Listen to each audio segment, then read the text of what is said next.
você é progressista, você é de esquerda e você não tem um certo pé atrás com Nietzsche, e tem todo o direito, tem quase a obrigação de ter um pé atrás com Nietzsche, por conta de uma série de coisas que, muitas das quais ele falou, muitas das ideias que ele teve, muito do que dizem que ele falou. Nietzsche é o autor mais citado, mesmo sem ser citado de fato, né? Esses dias eu vi no Instagram alguém citando Nietzsche, tirando a passagem de quando Nietzsche chorou, que não é um livro escrito por Nietzsche, né?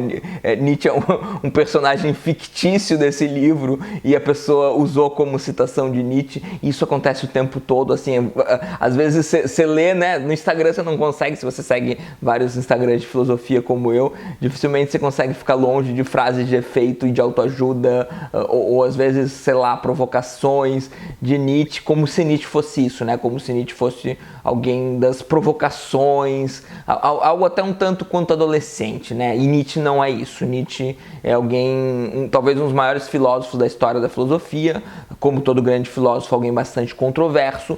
E Nietzsche hoje tá aqui, a Viviane Mosé, talvez um dos maiores pensadoras do país, tá? É uma das maiores nietzschianas, embora Scarlett Marton seja maior, para entender Nietzsche, né? Esse da Viviane Mosé, eu acho ele até mais provocativo do que a Scarlett Marton, porque é para pensar o mundo hoje. Esse livro é um livro sobre o mundo de hoje, que usa Nietzsche como base. Não é um livro sobre Nietzsche que usa o mundo de hoje como base, pelo menos na visão que eu tenho, tá? E eu vou fazer, não tô fazendo um review do livro, tá? Nesse vídeo eu vou fazer alguns comentários sobre algumas coisas pra gente ter, pelo menos 2 aulas eu tô pensando sobre esse vídeo, tá? Sobre esse livro, e pra chegar no conceito de niilismo. Então, a gente já tem aula sobre niilismo aqui, né? Mas eu quero aprofundar niilismo, eu quero aprofundar tudo que é necessário pra gente entender o que é o iluminismo pós-moderno. Então, quem tá chegando agora, eu queria convidar a se inscrever no canal, deixar aquele like maroto, ativar o sininho e contribuir com o Apoia-se, que ajuda muito. Inclusive, agradeço quem já tá contribuindo com o Apoia-se, tá? Mas assim, eu decidi que todos os vídeos, eles valem por si mesmo. Então, eu vou dividir as coisas, né? Então, você pode ficar aqui e assistir esse vídeo e por si só você já vai aprender alguma coisa acerca da filosofia, especialmente da filosofia nietzschiana, vista por uma pessoa progressista, vista por uma das maiores filósofas do Brasil.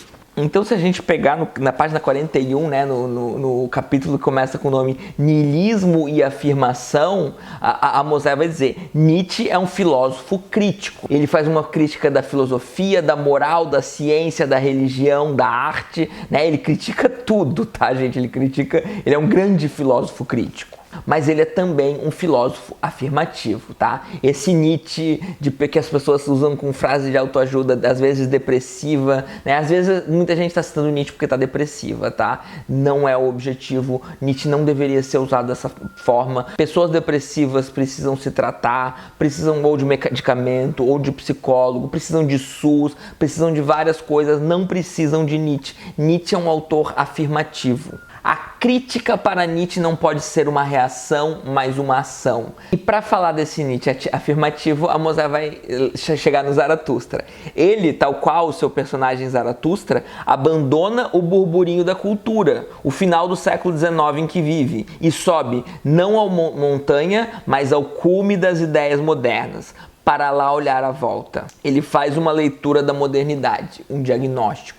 Nietzsche é alguém que faz um diagnóstico negativo da modernidade, e por isso, né, segundo alguns, ele é um proto-pós-moderno, porque ele não está cronologicamente naquilo que a gente chama de pós-modernidade, embora eu como filósofo, eu não me prenda muito a questões cronológicas, tá? Eu respeito muito o trabalho dos historiadores, mas eu estou preocupado com as ideias. E elas vivem de maneira, às vezes, embrionária, às vezes de maneira sufocada em outros contextos. Então, a gente chama, né, de pós-modernidade, a gente pode fazer um apanhado histórico, vai ser muito legal, mas a gente pode tentar entender certa essência do que seria o pós-moderno, e daí a gente não está preso pela história. A gente pode chegar lá nos sofistas e encontrar trechos de pós-modernidade, a gente pode chegar nas inúmeras vozes sufocadas ao longo da história, a gente pode ir para outros lugares que não se entendem como pós-modernos, que não são pós-modernos, mas que existem sementes pós-modernas. Então, Nietzsche é, ao meu ver, assim, a pessoa que trouxe a possibilidade de sermos pós-modernos nos dias de hoje. Zaratustra sobe a montanha porque se sente fraco, exaurido pela civilização e busca retornar à vida. Enquanto o Nietzsche, filósofo, depois de desvendar a verdade como vontade de negação da vida, mas sabendo que quer a vida com todas as suas contradições, tenta ver o mundo com os olhos da criança que afirma, mas também com os olhos da sabedoria, de um velho psicólogo estudioso da alma. Então, qual que é os olhos com que você vê o mundo, né? Nietzsche tenta, entende, isso já é bastante pós-moderno, que dependendo da lente com a qual você vê o mundo diferente. Os olhos da criança não são os olhos das pessoas mais velhas, né? A criança, e até certa fase da vida, se ela vê um elefante voando, vai ser uma gracinha. Ela não vai ficar chocada porque ela ainda não foi normalizada a entender que elefantes não voam e que é um absurdo ver um elefante voando. Então a criança, ela tá sempre afirmando e sendo negada, né? Sendo a própria cultura em algum momento precisa negar uma série de coisas para mostrar, ó, não, aqui nessa cultura a gente se comporta dessa maneira, tá? E também os olhos do sábio, né, que atinge certo grau já de diagnóstico do que é a vida, né, rejeita certa parte e decide viver e decide interpretar o mundo de outra maneira, tá? Então uma visão afirmativa da criança e a visão da sabedoria do sábio, tá? Não são as únicas lentes pelas quais Nietzsche vai ver o mundo. O que Nietzsche faz então é um diagnóstico da nossa cultura, um diagnóstico da modernidade.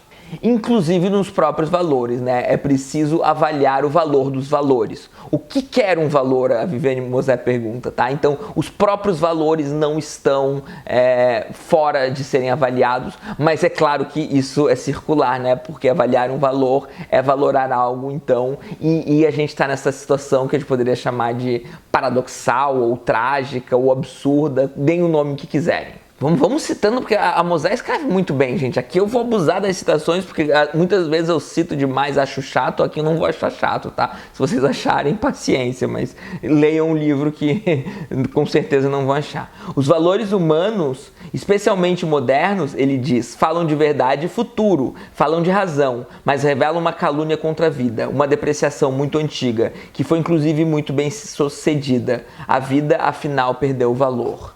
Tá? Nós modernos estamos devastados pela cultura, nós estamos depressivos, a vida perdeu o valor, isso tudo é muito problemático, isso tudo para Nietzsche é uma decadência, isso tudo para Nietzsche é meio doentio e a gente precisa reafirmar o valor da vida. Nietzsche chama essa condição que a gente se encontra de niilismo, uma negação da vida, tá? Então Nietzsche é um crítico do niilismo, eu tenho um vídeo sobre o niilismo, já que eu faço uma reflexão onde todo mundo pode ser encaixado como niilista, tá? Mas nesse contexto aqui, Nietzsche é um crítico do niilismo, entendendo o niilismo como negação da vida.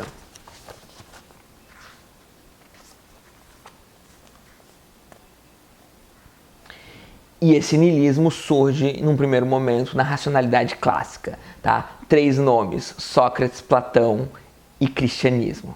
Sócrates produz um ideal de vida marcado pela supervalorização do que é consciente em detrimento do instintivo, sobrepondo o pensamento ao corpo. Enquanto entre os homens produtivos o instinto é uma força afirmativa e criadora e a consciência uma força crítica e negativa, em Sócrates o instinto torna-se destrutivo e a consciência criadora. Tá? Então Sócrates já começa, né, o Sócrates de Nietzsche, segundo a Viviane Mosé, pelo menos, que eu concordo, né, é um Sócrates que está desvalorizando os instintos, e desvalorizar os instintos é desvalorizar a vida, tá? Não é uma tentativa nietzschiana de substituir a razão pelos instintos, é simplesmente trazer de volta os instintos ao grau de bons valores da vida, tá? Nietzsche acha que, inclusive, para sermos mais felizes, a gente deveria obedecer mais os nossos instintos, algo que Freud está fechado com ele também, e muita gente nos dias de hoje, tá? Então, primeiro momento de niilismo, né? O niilismo socrático. Agora a gente tem o niilismo platônico também,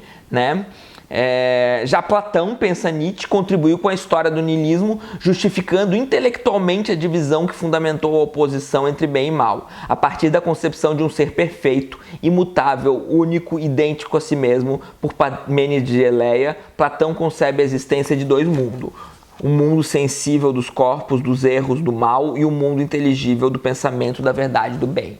A separação em dois mundos, entre o mundo dos corpos, que é mal, e o mundo das ideias, o mundo inteligível, que é bom, já é uma forma de niilismo para Nietzsche, né? Você está negando os corpos, você está negando os valores da própria vida. É em outro lugar que as coisas boas residem. E isso gera o cristianismo, que para Nietzsche é platonismo para as massas. Então existe o niilismo cristão. O cristianismo, em continuidade com o platonismo, mantém e reproduz o niilismo dos dois mundos. O mundo do pecado e dos corpos e o mundo do bem e das almas. E vai além porque espiritualiza, infiltra a moral platônica com o discurso moralizante da igreja, é o que afirma Nietzsche. Então, mais uma vez, a gente tem o niilismo, né, que é o niilismo do outro mundo. É o niilismo onde é o outro mundo que vale a pena, tanto em Platão quanto no cristianismo, tá? Então Nietzsche vai fazer um diagnóstico da modernidade, entender por que a modernidade está tão carente de vontade, de potência de viver, e ele vai dizer Sócrates, Platão e o cristianismo, né, possuem cada qual o seu niilismo, que estão em diálogo, inclusive, porque Sócrates foi professor de Platão e Platão influencia a Igreja Católica como quase nenhum outro pensador influenciou, talvez como nenhum outro pensador influenciou. Então a gente tem aí toda uma questão atual, né? Nietzsche hoje, o nome da obra, tá? Para pensar o niilismo e para pensar o que a gente está vivendo hoje, tá? Que tipo, né? Eu vou fazer mais vídeos sobre niilismo, mas pensem a partir disso agora, né? Fica como um dever de casa para quem acompanha o canal. Pensem no niilismo socrático, platônico e cristão e entendam, né, que existem outras opções. O Nietzsche é alguém que está fornecendo outro tipo de maneira de ver o mundo, que vai dar então as bases para o que a gente pensa quando a gente pensa em pós-modernidade. Quando eu penso em Foucault, tá? Que também Foucault não é Nietzsche, mas tem vários pontos em comum e a gente não entende Foucault sem entender Nietzsche, a gente não entende a pós-modernidade sem entender certo diagnóstico da modernidade. Eu não estou só usando a Viviane, tá? Para quem não está vendo na lista Iluminismo Pós-Moderno, eu estou usando Sérgio Paulo Rouanet também, que é um crítico da pós-modernidade. Eu vou fazer esse diálogo, eu vou trazer outros pensadores também, para a gente sempre discutir então modernidade, pós-modernidade, iluminismo, razão, ciência, moral, que é um dos objetivos centrais do canal. Então é isso, espero que tenham gostado e até breve.